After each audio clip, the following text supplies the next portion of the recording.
We now welcome in Saints Hall of Famer, Fox 8 Saints analyst Deuce McAllister. And Deuce, we got to go with the big picture. The big story is obviously started the game with Jake Haener. First half does not go well. They make the switch, go to Spencer Rattler. They rally in the second half.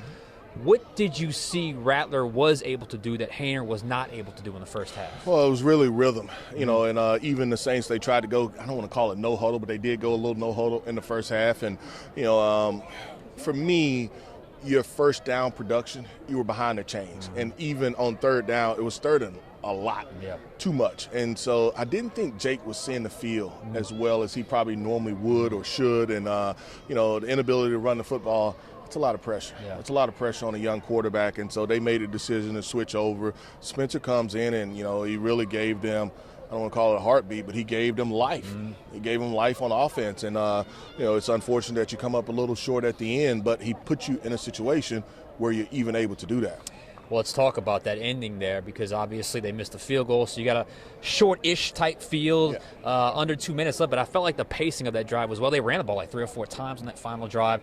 They score with no time on the clock. Then they go for 2. A, did you like the call going for 2? And B, did you like the play call? I like the call going for 2. I would have did the same thing. And so the efficiency of running the football down, you didn't feel rushed at any point. I thought that they had good control and understood what they wanted to do.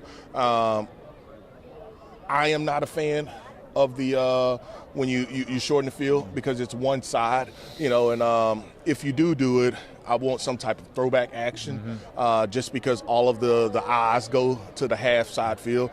The corner on the opposite, that play side of the field made a good choice as well. I mean, because he saw the outcoming from Juwan. Juwan had a little separation.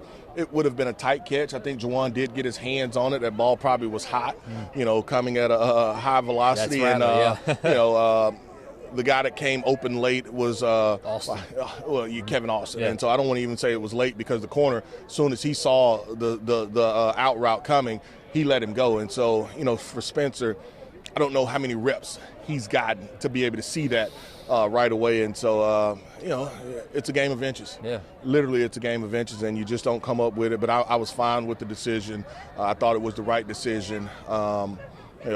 You didn't execute right there at the end. It was close. It was a game of inches, like you said. And look, if they'd have stole one here, man, that would have been something. One thing, though, look, in some ways I thought Jaden Daniels played great, but then I look up, and he sacked 8 times, and they only scored 20 points, and they had some drops on their end, too. So I was okay with the game plan, the execution of that game plan for Jaden Daniels, even though they lost today. The Saints will tell you there were probably 4 plays back defensively that we want. We want 4 plays. The first touchdown, because that one where you did everything right except don't knock the ball down, and McLaurin Terry comes up with the touchdown there, the first one for them, and then the third down conversion that Jaden converts. And so he was able to scramble.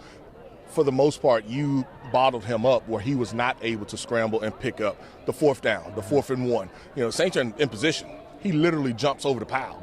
And then I think the other time would have been the questionable roughing the kicker on where they take the field goal off. It wasn't a roughing the kicker, it was the long snapper. And what I saw, and I don't know what they told Coach Rizzy, was Peyton Turner gets tackled by the long snapper. And so they said that Peyton initiated the contact, and so they take the 3 off. They ended up with 7. There's literally 4 plays defensively where you don't execute to the highest. But, outside of that, man, to get 8 sacks and, you force 2 fumbles. One they called down. The other one, they recovered it. But, you played hard.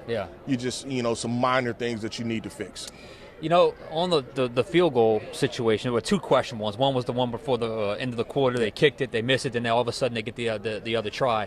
But also the one you're talking about, it felt like that was well after the kick. So I thought any penalty would have been enforced on the kickoff. Not the case. Deuce, I got to say, at halftime, I thought this game was done. Thought it was over. They rallied. They make the switch. Low life. How much does this help Rizzy in his candidacy for head coach full-time? Well, I think, it's a one-score game, and that's all you could ask yourself for, to be able to finish. And last week you were able to finish in a one-score game the week before. It's a one-score game, and you have an opportunity and just didn't finish. And so I think he's definitely helping himself. It would probably look a lot better if you win it, but the guys are playing hard. You still some issues where you have to execute a little bit better, but I think he's at least keeping his name in the conversation to be the permanent head coach. Look, it's tough. Guaranteed losing season here. Playoff hopes all but gone at this point. How do you want to see him finish off this thing with three games remaining? For me, I'm about winning. Yeah. If you need to play some of the younger players just to be able to get them some reps, I don't have an issue with that. But I'm about winning. I'm not about, hey, let's draft positioning and all that stuff. You owe DeMario Davis. No doubt. Who played great today? Cam Jordan, Tyrann Mathieu. If you're not trying to win, why you got those guys on your squad? And so I want to spoil some other people's playoffs. Yeah, and so absolutely. Green Bay, Tampa Bay, all of those teams, two of the three teams you play, they squarely in the playoff race. Go spoil it for them. Yeah, we'll see what happens. Deuce, thank you. Thank you.